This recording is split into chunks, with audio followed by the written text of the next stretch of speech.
E vamos direto para a entrevista do dia com Denise Campos de Toledo. E dando sequência às entrevistas com os candidatos ao governo do estado de São Paulo, eu converso agora com o Elvis César, que é do PDT. Elvis César, boa noite. Boa noite, querida. Uma boa noite a você. Muito obrigado pela oportunidade de estar no Jornal da Gazeta. Bom, vamos começar comentando a pesquisa, né? Você tem um desafio enorme para chegar no primeiro time aí que está na frente. Nós vimos Haddad com 38%, Tarcísio 16%, Rodrigo 11%. Quais são as propostas que você acha que são diferenciadas, que podem cativar o eleitor, agora que as campanhas começaram de fato nas ruas? Olha, Denise, a geração de empregos é o ponto relevante número 1 de São Paulo. Tem uma proposta aqui nos primeiros dias de criarmos 300 mil vagas de emprego. 200 mil diretamente para as pessoas que estão inscritas no cadastro único, que há 1, 2, 3 anos não consegue se reintegrar no mercado de trabalho. 100 mil para a juventude, no projeto Primeiro Emprego, para que a gente possa abrir 100 mil bolsas de estágio e assim dar oportunidade para a juventude da periferia, introduzi-la no mercado de trabalho e também fazer com que eles paguem os seus estudos e ajudem em suas casas. E de outro ponto, e de forma bastante relevante, é a concessão de crédito para o empreendedorismo. O estado de São Paulo tem 10 milhões de empreendedores que não tiveram crédito, que fecharam, quebraram, passaram por severas dificuldades e não tiveram como reaver a economia, reaver seus negócios e assim nós perdemos milhares de vagas de empregos. Agora, de onde viria essa geração de emprego? Porque você precisa de uma atividade econômica, como é que o governo poderia estimular isso? Exatamente, Denise. A história nos mostra que toda retomada econômica após um pós-guerra, que é o caso pós-Covid, ela precisa de investimento do Estado. Então, o Estado passou no último ano, 2021 para 2022, com 54 bilhões de excesso de arrecadação. E não teve a política pública de geração de empregos, de geração de frente de trabalho, de geração de oportunidades de estágios e o pior de tudo, não concedeu crédito por meio do Banco do Povo e o Desenvolve SP que poderiam resgatar a economia paulista. Olha, tem um dado que é bastante relevante, Denise. Em 10 anos, o Banco do Povo emprestou somente 2 bilhões de reais. Em um único ano, o Estado passa com 54 bilhões de excesso de arrecadação.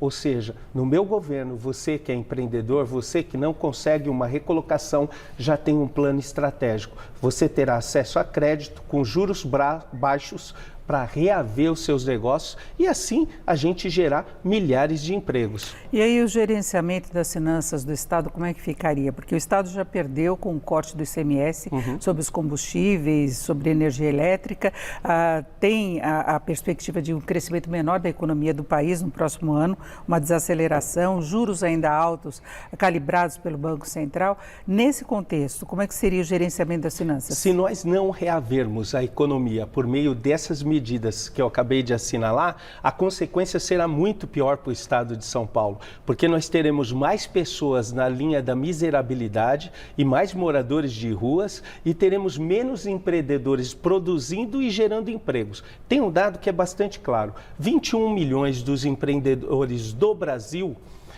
21 milhões de empreendedores no Brasil, 10 milhões estão em São Paulo. A São Paulo tem como solucionar a crise do país e ela passa por aqui. Se nós fomentarmos e estimularmos a geração de empregos aqui com os empreendedores, a gente resolve. E o Banco do Povo e o Desenvolve SP são instituições públicas que não precisam ter lucro. Olha, se a gente passou com 54 bilhões de excesso de arrecadação, eu quero pegar parte desse dinheiro e conceder para você, que quebrou, que teve dificuldade, que pagou encargos trabalhistas, que não investiu no seu estoque ou em inovação, para você gerar empregos e a gente retomar a economia paulista. E para atrair investimentos para a economia aqui de São Paulo, indústria, fortalecer a atividade sem depender desse estímulo do governo financeiro? O estímulo, Denise, o Estado, após o Covid, ele precisa estimular a economia. Aliás, ele que é o maior fomentador da economia. Haja visto o governo federal que está fazendo na véspera da eleição.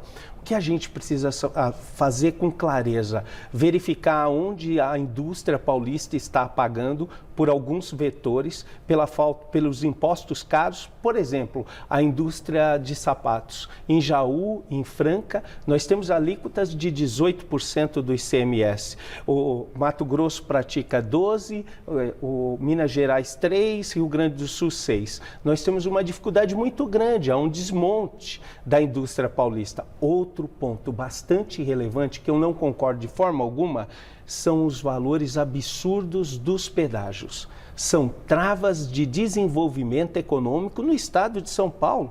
Qualquer deslocamento é inviável. E tem mais, a comida está tão cara hoje em São Paulo por conta dos pedágios com valores agressivos. Mas tem as regras de concessão. Sem dúvida alguma, e é por isso que eu quero, no primeiro dia como governador, determinar uma auditoria em todas as praças, para saber, eu tenho certeza que você e você que está nos assistindo, quer saber se esse valor absurdo está correto. E eu tenho já fórmulas para subsidiar a redução do pedágio, auditoria, o excesso de arrecadação, que hoje o Estado ainda continua com superávit, e no terceiro é o rearranjo da dívida com o governo federal. Esse é fundamental para São Paulo, para que a gente possa reduzir essas travas e desonerar o sistema produtivo de São Paulo.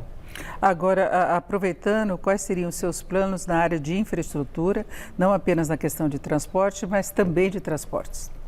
Olha, eu quero expandir o metrô, mas não na velocidade, Denise, na velocidade de tartaruga, a velocidade de metrô. Nós estamos fazendo 1 quilômetro de metrô por ano em São Paulo. Infelizmente, nós temos aqui, eu quero expandir as linhas atuais, mas fazer linhas radiais. E essas linhas e o metrô é um indutor de desenvolvimento econômico. Você faz a estação e ele gera lucro, ele gera passageiros e ele faz a cidade movimentar. Como farei isso? Farei a concessão para a iniciativa privada e tomarei as medidas adequadas com o grupo de trabalho específico e com investimento do governo somente nas desapropriações. Assim, eu quero expandir e fazer a maior quilometragem de metrô dos últimos anos em São Paulo. Agora, a gente sabe que até o atual governo, eles têm um histórico de tentar estimular o avanço aí do metrô, né, por toda a cidade, os planos que esbarram exatamente na falta de recursos e depende também da iniciativa privada. E eu gostaria de lembrar, inclusive, que você era do PSDB, não é? Você mudou para o PDT agora e nós temos um histórico aí de governos do PSDB. Houve negligência nessa área, na sua avaliação? Houve falta. Eu tentei por diversas vezes, no estímulo à economia, eu falei, na falta de diálogo, na proximidade com o povo. E quando não fui ouvido, falei, eu vou formatar um plano novo para São Paulo. Sabe, eu fui prefeito. E na minha opinião, todo governador deveria ser prefeito. Nos últimos 6 anos, eu fui considerado por 4 vezes o melhor prefeito do Brasil. E o que eu vejo nessa experiência que eu tive com a gestão? Que a gente precisa ter eficiência e sair da régua da mediocridade. Hoje, as políticas públicas que são realizadas em São Paulo são a média. Por exemplo, a educação entre a 10ª melhor do país. Imagina, eu quero fazer um movimento pela educação. Eu quero fazer, Denise, a melhor educação do Brasil aqui em São Paulo, começando pela valorização dos professores numa mesa como essa, com diálogo, com respeito, com pertencimento, fazer com que a mulher da periferia no estado de São Paulo não fique com o filho em casa por falta de vaga na creche. Eu quero investir no ensino infantil e na universalização do ensino infantil, para que a gente possa formatar um ensino fundamental com excelência, Fundamental 1, Fundamental 2 com excelência e fazer o ensino médio, Denise, para o emprego. A periferia, o aluno do ensino médio da periferia, ele será voltado ao emprego, com cursos de 200, 400 horas de programação, de Python, de programador de games, de web design, enfim. eu quero dar oportunidade para a juventude e para o povo de São Paulo. E em relação à segurança, que é uma preocupação no estado de São Paulo, dos paulistas, mesmo com os números melhores, nós até falávamos ontem sobre isso, com relação a crimes com consequência, tendo como consequência a morte, mas tem uma criminalidade muito forte ainda no estado e principalmente em São Paulo. Olha, Denise, a polícia do estado de São Paulo, infelizmente, está sucateada. Nós nunca tivemos um efetivo tão baixo na polícia militar, na polícia civil. Enquanto prefeito, eu levei Santana de Parnaíba a ser a cidade mais segura do estado de São Paulo. E ali eu fiz um laboratório de políticas públicas de segurança pública. O que a gente precisa fazer em São Paulo? Contratar policiais militares, civis. A precariedade da polícia civil nos assusta. Faltam delegadas, delegados, escrivãos, investigadores. A polícia técnica científica, falta totalmente a estrutura. Então nós precisamos investir. Tem mais. No estado, nós temos 240 cidades que possuem guardas municipais. E, enquanto prefeito, eu não recebi nunca R$1 do estado. Pelo contrário, eu quero investir também nas guardas municipais, com equipamentos, com viaturas, com armamento, porque daí a gente fortalece. E o que é mais caro na segurança pública é justamente, Denise, a folha de pagamento. E tem um outro ponto que o Estado não está levando em conta. O sistema Detecta que temos hoje em São Paulo é um dos mais eficazes do mundo.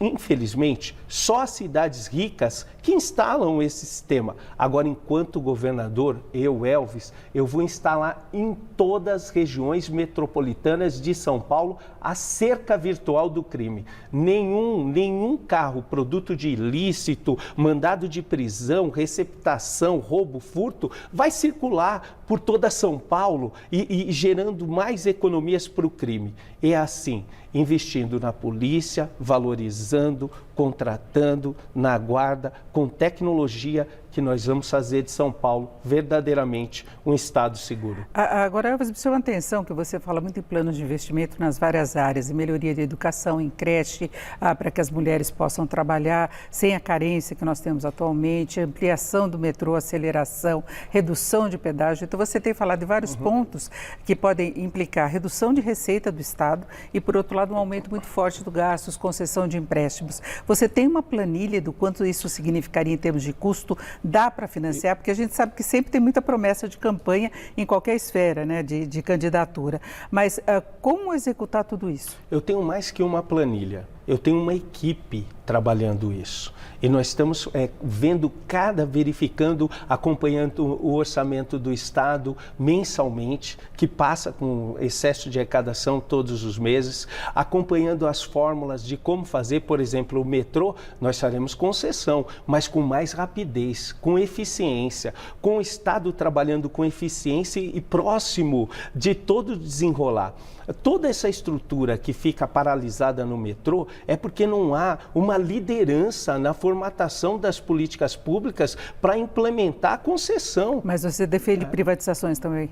Privatizações, depende do diagnóstico, não sou contra. Por exemplo, a privatização da Sabesp, sou contra. Por quê? Porque é uma empresa pública de economia mista que gera R$1 bilhão de lucro para o estado de São Paulo. E é com esse dinheiro que eu quero fazer a maior frente de saneamento básico para o Alto Tietê, para que o rio Tietê chegue mais limpo em São Paulo. E toda a região oeste, Osasco, Carapicuíba, Barueri, Santana de Parnaíba, Pirapora, até Salto, o rio seja muito mais limpo. Agora, Elvis, como é que fica a questão ideológica? Eu citei há pouco que você foi do PSDB durante muitos anos, você declarou apoio a Bolsonaro, não é? E agora você está com o Ciro Gomes no PDT. Então, ideologicamente, o que o eleitor pode esperar? Qual o seu posicionamento, inclusive se considerarmos a continuidade ou não do atual governo, no plano federal, a possibilidade de Lula ganhar, de outro candidato, como é que ficaria essa relação? Olha, em primeiro lugar, eu confio que o Ciro chegue no segundo turno. E olha, eu vou falar para você, vale a pena olhar para o Ciro. Melhor governador do Brasil, por onde passou, deixou um lastro de competência e integridade, 40 anos, nome limpo, fez o melhor sistema de educação lá no Ceará e eu fiz um dos melhores aqui em São Paulo. Então, eu peço o voto por convicção. Convicção de quem você acha que a proposta é melhor. Eu vim da social-democracia, que é centro-esquerda, e estou no PDT, que é centro-esquerda também. Então, meu princípio é o diálogo e esquecer, eu quero ofertar propostas para melhorar a sua vida.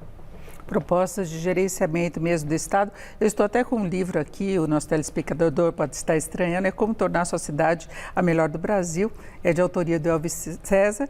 E César, eu aproveito para nós fecharmos por aqui a nossa entrevista, eu agradeço a sua participação, uma boa noite. Denise, boa noite, foi uma honra, um prazer e uma satisfação estar aqui contigo. Muito obrigado e com você também. Obrigada, com vocês.